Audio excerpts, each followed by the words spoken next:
इथे सिरी रोड इथे आम्ही साधारणपणे एक व्ह्यूइंग डेक आणि नेचर ट्रेल करत होतो. आमचं सरकार असताना हे काम सुरू केलं, नंतरच्या सरकारने थांबवलं होतं. मग मी थोडं पत्रव्यवहार वगैरे करून हे काम आता परत सुरू झालेलं आहे.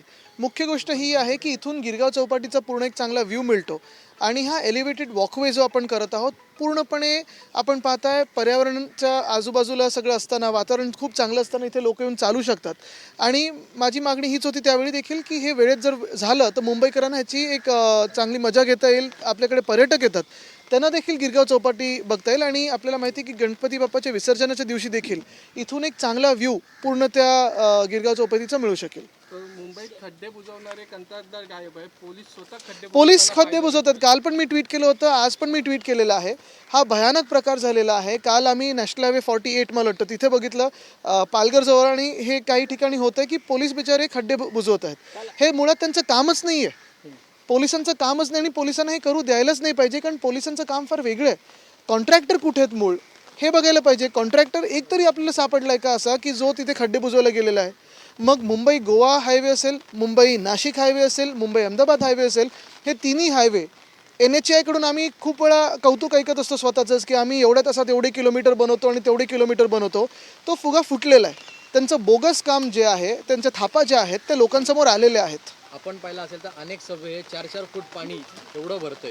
नाही तुम्ही मला सांगा ना, ह्यावेळी पुण्यात पाणी तुंबलेलं आहे, मुंबईत पाणी लगेच तुंबत आहे आणि मुख्य गोष्ट हीच आहे की लगेच पाणी म्हणजे पाऊस पडायला लागला की पाणी तुंबते आणि जे आधी फ्लडिंग स्पॉट्स नव्हते तिथे देखील पाणी तुंबायला लागलेलं आहे. हे आश्चर्याची गोष्ट आहे. काल अमित शहा आले होते आणि मुख्यमंत्र्यांचं निवासस्थान नंदनवन इथंच आहे. अगदी समोर स्थानिक आमदारांचं याकडे लक्ष नाहीये का? नेमकं इथं स्थानिक मी राजकारणात जाणार नाही. हा मुंबईचा प्रोजेक्ट आहे, तो आम्ही सुरू केलेला प्रोजेक्ट होता आणि माझी इच्छा हीच आहे की लवकरात लवकर पूर्ण व्हावं. उद्धव ठाकरे औरंगजेब फॅन क्लबचे नेते बनलेले आहेत असा आरोप काल अमित शहा यांनी केला. मला वाटतं त्यांना स्वप्नात पण उद्धव बाळासाहेब ठाकरे हीच व्यक्ती येत असेल कारण 303 वरनं 240 वर आणण्यात उद्धव बाळासाहेब ठाकरे यांचा मोठा हात आहे. या देशाचा हात आहे, जनतेचा ह्याच्यात आशीर्वाद दिलेला आहे आणि तसं पाहिलं गेलं तर ते संविधान विरोधी आणि घटनाविरोधी जे काम करत होते त्यांना आम्ही रोखलेलं आहे. त्याचबरोबर शरद पवार यांना देखील किंवा पंतप्रधान नरेंद्र मोदी असतील हे जवान 63 कोटींचा सुरक्षा रक्षक घोटाळा आहे. आता तुम्ही बघा इथे घोटाळ्याच्या 2 वर्षात ABCD सगळे A to Z प्रत्येक घोटाळा केलेला आहे आणि त्याच्यात आता हे शब्द पण कमी पडतील असे घोटाळे करून ठेवले आहेत. म्हणजे A1, A2, A3 असं करायला लागेल. आता तुम्ही बघा ॲम्ब्युलन्सचा घोटाळा किती 10,000 कोटीचा होता. आता हे सुरक्षा रक्षकाचा घोटाळा केलेला आहे. कितीतरी घोटाळे आहेत आणि आमच्या हातात खूप पेपर आलेत. पण एक पाहायला गेलं तर खोके सरकार हे पूर्णपणे घोटाळेबाज आहे. घोटाळ्याची याला कीड लागलेलं आहे सरकार आहे. शरद पवार भ्रष्टाचाराचे सरगणा आहेत असा आरोप अमित शहा यांनी केलेला आहे काल. आणि पद्म पुरस्कार कुठच्या सरकारने दिलं मग? आवास योजनेमध्ये दिल्लीतील चड्डा बिल्डर आहेत त्यांना 123 करोड रुपये दिले होते. मात्र अजून 400 करोड रुपयांची ते मागणी करतात. मला वाटतं आपण एक पाहिलं असेल साधारणपणे जे आवडते बिल्डर आणि कॉन्ट्रॅक्टर आहेत त्यांची या 2 वर्षाच्या सरकारच्या कालावधीत आपण पाहिलं असेल मजा मस्ती सुरू आहे. धारावी पुनर्विकास प्रकल्प जो आहे तो देखील आम्ही ह्याचसाठी मांडलेला आहे. बघा धारावीच्या पुनर्विकासाला कोणाचाही विरोध नाही आहे, पण 590 एकर धारावीचे घेणं जिथे 300 एकरवरच झोपडपट्टी आहे आणि मग अजून 530 एकर मुंबईचे फुकटात मागणं कुठच्याही दुसऱ्या विकासकाचा LOI कॅन्सल केला असतं. मग ह्याच विकासकाला एवढी का सवलत दिली जाते? पंतप्रधान नरेंद्र मोदी आणि गृहमंत्री अमित शहा जेव्हा महाराष्ट्राच्या दौऱ्यावरती येतात तेव्हा उद्धव ठाकरेंवरती आणि शरद पवारवरती आवर्जून टीका करतात. कारण त्यांच्या स्वप्नात पण हेच येतात आणि आपल्याला माहिती आहे की कुठेही काय झालं तर नेहरूंवर ढकलतात. महाराष्ट्रात काही झालं की उद्धव बाळासाहेब ठाकरे. पण मुख्य गोष्ट ही आहे त्यांना देखील माहिती आहे की आज लोकांचा आशीर्वाद हा उद्धव बाळासाहेब ठाकरे ह्या व्यक्तीसोबत आहे. 40च्या वर नगरसेवक शिंदेसोबत गेले. आता अजून 4 नगरसेवक जायच्या तयारीत आहे. महानगरपालिका निवडणूक कोणत्याही क्षणी लागू शकते. काही घेऊन गेले तरी खोके सरकार हे खोके सरकारच आहे आणि त्यांनी महाराष्ट्राची लूट केलेली आहे. ते सगळे दोषी लोक आमचं सरकारांतर आम्ही जेलमध्ये टाकणार कारण जे जे ह्या महाराष्ट्राच्या लूटात सहभागी आहेत. मग BMCचा रस्ता घोटाळा बघा.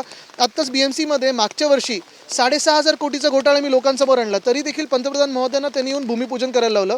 मागच्या वर्षापासून आत्तापर्यंत 1.5 वर्ष झालेलं आहे. एक रस्ता पूर्ण केलेला दाखवा मला. आता परत 6,000 कोटीचा घोटाळा करायला चाललेले आहेत.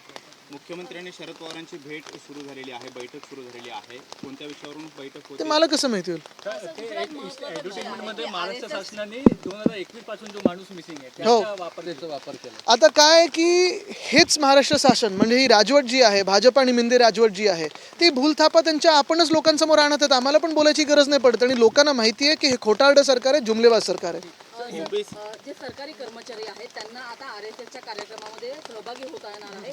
मला वाटतं अशा सगळ्या ज्या 58 वर्ष पूर्ण बरोबर आहे, हे असं सगळे कायदे बदलत आहेत. पण ओल्ड पेन्शन स्कीमसाठी कायदा बदललाय का त्यांनी? आता लोकांची जी मागणी आहे, आशा वर्कर्सची जी मागणी आहे, अंगणवाडी का सेविकांची जी मागणी आहे, कुठे बदलला कायदा त्यांच्यासाठी? हिंदमाताला यावेळी एवढा पाऊस झाला मात्र पाणी भरलं नाही, हा पॅटर्न बाकीकडे का राबवला जात मिलन सभेचं आम्ही काम करत होतो, ते मला वाटतं आता काम थांबलेलं आहे. अनेक ठिकाणी आम्ही हे काही स्पॉट्स ओळखून ठेवले होते आणि प्री मॉन्सूनच्या बैठकीत आम्ही ह्याच्यावर चर्चा करायचो. पंप लागले पाहिजेत, 425 पंप मुंबईत लागायचे, मला वाटतं आता 17 की 18च होते. मुख्य गोष्ट ही आहे की अनेक वॉर्ड्समध्ये वॉर्ड ऑफिसर नेमले नाही आहेत, इंजिनियर्सची अजून भरती झालेली नाही आहे. आणि हे सगळं होत असताना मग महापालिकेने काम करायचं तरी कसं? नुसतं नगरविकास खात्यातले जे आवडते मित्र आहेत, आवडते बिल्डर कॉन्ट्रॅक्टर आहेत, त्यांचीच कामं होतात. मुंबईकरांची कुठे होतात कामं? भाई बीजेपी विकास की बात करती है, महाराष्ट्र में चुनाव है तो व्यक्ति केंद्रित बातें हो रही है, ऐसा क्यों? विकास सिर्फ बीजेपी के दोस्तों का होता है. अगर आपने देखा होगा तो उनकी जो पूरी नैरेटिव थी विकास की, वो फेल हो चुकी है. NHAI हो, रोड ट्रांसपोर्ट मिनिस्ट्री हो, यूनियन गवर्नमेंट की सबसे बोगस मिनिस्ट्री है.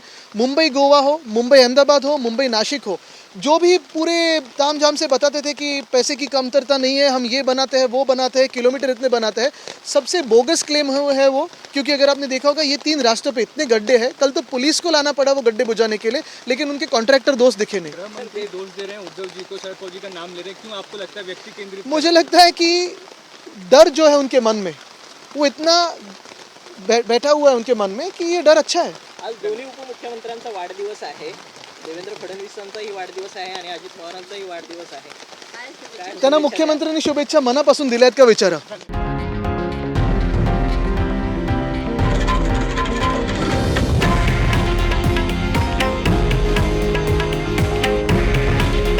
हे आहे देशातील नंबर 1 न्यूज नेटवर्क आणि आपण पाहत आहात TV9 मराठी. काळजी तुमची, हित महाराष्ट्राचं.